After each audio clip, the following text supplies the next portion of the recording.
Assalamualaikum, halo, perkenalkan saya Agis Alfata dari 12 IP 1. Di sini saya akan menjelaskan alur proses hukum pidana. Apa sih yang dimaksud alur pidana khusus? Tindakan pidana khusus merupakan jenis perkara yang pengaturan hukumnya berada di luar kitab undang-undang. Hukum pidana KUHP merupakan kitab undang-undang yang termodifikasi, mempunyai karakteristik dan penanganan perkara yang khusus dan spesifik.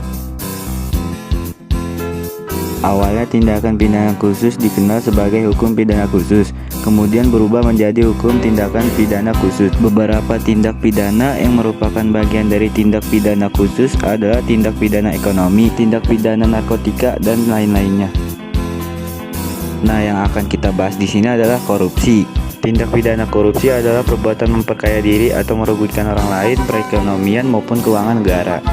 Objek hukum dari tindak pidana korupsi dapat berupa korporasi dan pegawai negeri. Tindak pidana korupsi diatur dalam Undang-Undang Nomor 31 Tahun 1999, sedangkan tindak pidana korupsi diatur dalam Undang-Undang Nomor 20 Tahun 2001.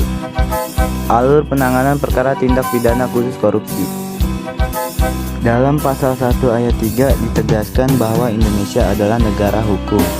Ini adalah contoh didapat warga negara Indonesia dalam hukum. Hak untuk diakui, hak untuk perlakuan, hak atas perlakuan perlindungan.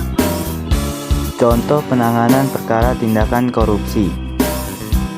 Jaksa berperan sebagai penyidik dan penuntut umum, maka perannya dalam pemberantasan tindak pidana korupsi secara peral sangat dominan. Artinya secara peral adalah pemberantasan tindak pidana yang merupakan sarana hukum pidana dalam penanganannya. Jaksa memeriksa saksi-saksi, jaksa mendatangkan tersangka, jaksa mengumpulkan bukti, JPU mempelajari bukti-bukti lalu lanjut ke P21, jaksa menyerahkan tersangka dan barang bukti, JPU membuat surat dakwaan agar segera disidangkan. Jaksa diberikan wewenang untuk menuntut, demikian jaksa mewakili masyarakat untuk kepastian hukum.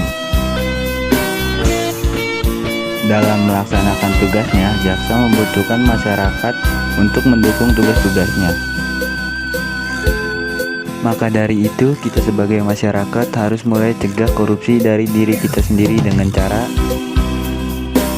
tanamkan nilai moral sejak kecil, atur keuangannya, fokus pada tanggung jawab, tingkatkan pengetahuan tentang hukum, hilangkan budaya menyuap dari masyarakat.